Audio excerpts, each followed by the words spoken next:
En Ukraine, il y a un canon qui change les règles du jeu. Selon un expert militaire, le César s'impose comme le système d'artillerie mobile le plus efficace, toutes nationalités confondues. Plus efficace que les modèles russes, ukrainiens et même que les derniers canons occidentaux. Mais pourquoi ? Comment un simple camion avec un canon peut-il surpasser des machines blindées de plusieurs dizaines de tonnes ? Est-ce la précision, la mobilité ou un secret bien gardé ? Dans cette vidéo, on va tout décortiquer. Comment le César est conçu pour frapper et disparaître avant la riposte, pourquoi il est considéré comme imbattable sur le terrain ukrainien et ce que ça change pour les guerres de demain. Sur le front, tout se joue à la vitesse. Dès qu'un canon tire, les radars adverses calculent l'origine. Rester en place, c'est s'exposer à la contre-batterie. Le pari ukrainien, c'est donc l'artillerie qui frappe vite et disparaît. C'est exactement le terrain de jeu du César. Le principe est simple. Un tube de 155 mm sur 52 monté sur camion. Un équipage de 5. Le véhicule se cale, ouvre le feu en 40 à 60 secondes, tire une salve de 3 à 6 coups à cadence soutenue, environ 6 coups par minute, puis repart en moins d'une minute. Le cycle complet. J'arrive, je frappe, je décampe, tient souvent en 2 minutes. Résultat, quand la riposte arrive, il n'y a déjà plus personne. Pourquoi ce format plaît à Kiev ? Parce qu'il colle à la logistique du front. Un César 6x6 pèse autour de 18 à 19 tonnes. La version 8x8 emporte plus d'obus, environ 36 au lieu d'environ 18 à bord. Il roule par lui-même sur de longues distances, sans porte-chars, à des vitesses de camion militaire. Face à un automoteur chenillé de 55 tonnes, type PZH 2000, la consommation et l'usure sont au moins 2 à 3 fois plus basses à distance égale. À l'échelle d'une campagne, ça change tout. Moins de carburant, moins de convois, moins de pannes lourdes. La portée reste dans la bonne fourchette. Environ 30 km avec munitions classiques. Environ 40 à 42 km avec munitions à portée étendue. Couplée au rythme tire et bouge, cette portée permet de taper dépôts, postes de commandement, batteries adverses, sans s'exposer longtemps. Et comme le camion est un camion, l'entretien est plus simple et rapide qu'un gros châssis chenillé. Filtres, pièces, diagnostic, les ateliers ukrainiens ont gagné en autonomie au fil des mois. Côté limite, il faut être clair, si le camion est immobilisé, ornière, crevaison, panne, il devient vulnérable. Et le rythme use le matériel, tubes à suivre, hydraulique à surveiller. D'où l'importance de la formation et des procédures, emplacement préparé, camouflage, route d'évasion, recomplètement en munitions sur points dispersés. Concrètement, cela signifie une colonne est repérée à 32 km. Le César se met en batterie, 5 coups en 50 secondes. Il lève l'affût, démarre et a déjà parcouru 500 à 800 mètres quand la contre-batterie calcule. En journée de manœuvre, un César parcourt 100 à 200 km par ses propres moyens, tire plusieurs salves, puis rejoint un point de munitions sans convoi lourd. Comparaison simple. Pour couvrir la même mission, un système chenillé réclame plus de carburant et plus de maintenance. Sur une semaine de combat, la différence de sortie réussie s'accumule en faveur du camion-canon. Ok, mais face aux autres stars du front, PZH 2000, M777, Rocket, automoteur russe, est-ce que le César garde l'avantage ? On compare sur le terrain. Sur le front, c'est la montre qui décide qui vit. Un César se cale, ouvre le feu en 40 à 60 secondes, lâche 3 à 6 obus, puis repart en environ 1 minute. Le M777 tracté, lui, reste plusieurs minutes sur place pour s'installer et remballer. Sous radar de contre-batterie et drone, ces minutes coûtent cher. Les automoteurs chenillés, type PZH 2000 ou 2S19, tirent vite, oui, mais pour changer complètement de zone sur des dizaines de kilomètres, ils sont plus lents et plus lourds à déplacer. Côté mobilité, la différence se voit au plein d'essence. Un César 6x6, environ 19 tonnes, roule par lui-même sur 100 à 200 km dans la journée, sans porte-chars. Un PZH 2000, environ 55 tonnes, consomme et s'use bien plus, 2 à 3 fois de plus à mission équivalente, et réclame des itinéraires dédiés.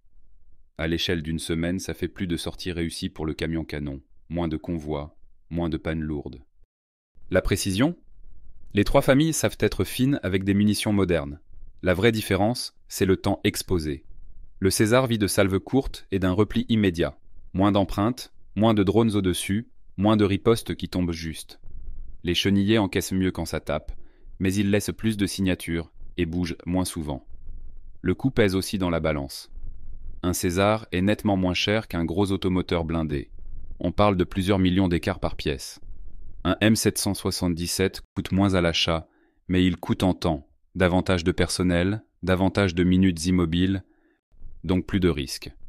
Sur 12 mois, le rapport euros dépensés, missions utiles, tourne en faveur du camion-canon, parce qu'il tire plus souvent et survit plus. Et le HIMARS ?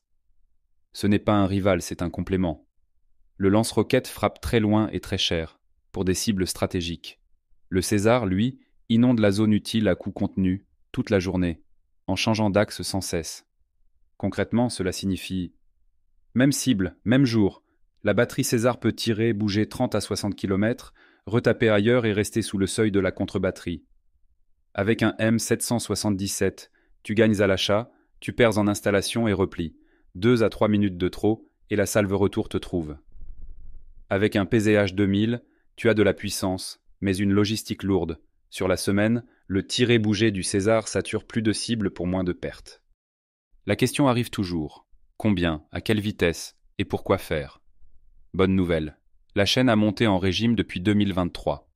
Aujourd'hui, on parle d'un flux régulier de pièces neuves et reconditionnées, avec des créneaux priorisés pour Kiev. Sur un achat neuf, le délai typique va de quelques mois à 1 an selon la file d'attente. Pour des canons tirés du parc existant et remis à niveau, on peut descendre à 3 à 6 mois. Former un équipage, ce n'est pas des années. Pour des artilleurs déjà qualifiés, on est sur quelques semaines pour passer opérationnel, quelques mois pour atteindre la pleine maîtrise tactique, déploiement, camouflage, repli sous pression. En parallèle, on équipe l'unité en simulateur, en pièces, et on met en place la chaîne de munitions. Les munitions, justement. Le 155 mm est standard en Europe, mais l'usage est vorace. Sur un front actif, une batterie peut consommer des dizaines d'obus par jour. Lors d'un pic d'opération, on grimpe. D'où l'effort européen sur la poudre, les corps d'obus, les charges modulaires. L'Ukraine a besoin d'un couple. Canon, obus, détection, drone, radar, liaison pour corriger en temps réel. Côté soutien, le point sensible, c'est le tube. Un 155/52 qui tire fort s'use vite. On parle d'une durée de vie en centaines à quelques milliers de coups selon les charges et la cadence. L'astuce, c'est d'anticiper. Tube de rechange en stock, équipes prêtes à changer vite, et rotation des pièces pour éviter d'en brûler une seule. Alors, est-ce que ça change la guerre ? Seul non, mais intégré oui. Le César brille quand on le branche sur une chaîne capteur-tireur, drone qui repère, poste de tir qui calcule, salve courte, repli, correction si besoin. L'effet n'est pas un coup de tonnerre, c'est une pluie fine mais constante qui grignote des pots, QG, artillerie adverse. Jour après jour, le camp qui tire vite et survit use l'autre. Limite et parade. Les drones rôdent, les munitions rôdeuses aussi. Réponse, emplacements éphémères, fausses signatures, filets, route d'évasion préparée, salve très courte. Le but n'est pas d'être invulnérable. Le but, c'est d'être insaisissable. Concrètement, cela signifie, si 12 pièces sont livrées en 90 jours, avec une montée en puissance bien gérée, tu peux générer des dizaines de missions utiles par semaine, sur 2 axes d'opération, sans saturer la logistique. Avec des stocks de tubes et d'obus prépositionnés, une batterie qui a tiré 5 à 6 salves dans la journée peut remettre ça le lendemain, sans immobilisation longue. Branché à un réseau de drones, le même groupe de canons traite plus de cibles avec moins d'obus. Tu tapes juste, tu bouges, tu recommences. Le verdict est qu'à court terme, on peut livrer vite si on puise dans le parc existant et qu'on reconditionne en parallèle des pièces neuves. À moyen terme, la cadence soutient un flux continu si les obus suivent. Sur la durée, le César ne gagne pas la guerre tout seul. Il accélère l'usure de l'ennemi là où ça compte. Artillerie, dépôt, QG. C'est ça, sa vraie force.